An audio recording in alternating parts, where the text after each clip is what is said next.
The 2025 NFL Draft is coming up in less than 2 months, as it will go down in late April. Quarterbacks are often the first position to go in the draft, and Colorado QB Shedeur Sanders is expected to be one of the first taken.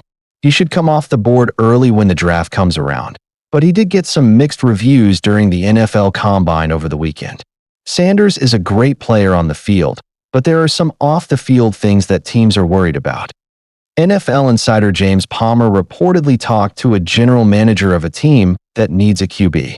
This team has thought about Shedeur Sanders as an option, but they are still on the fence about it.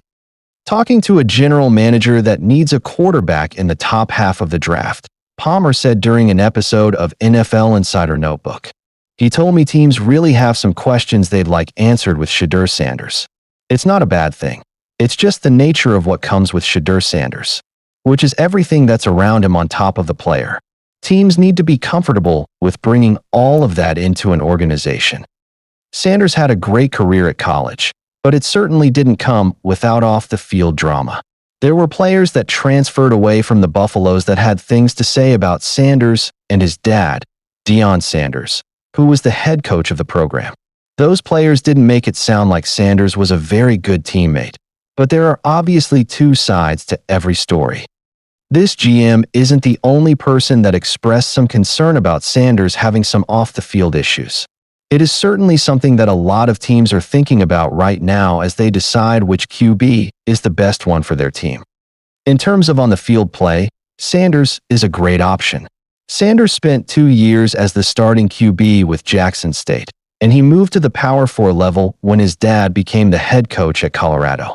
Sanders spent the last 2 seasons with the Buffaloes, and he put up some impressive numbers.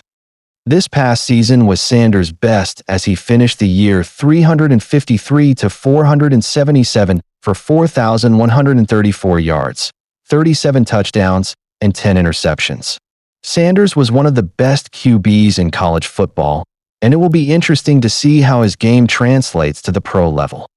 Some teams might pass on Shedeur Sanders, but he is going to come off of the board quickly when the NFL draft rolls around no matter what. It's only a matter of time before we know where he will be playing.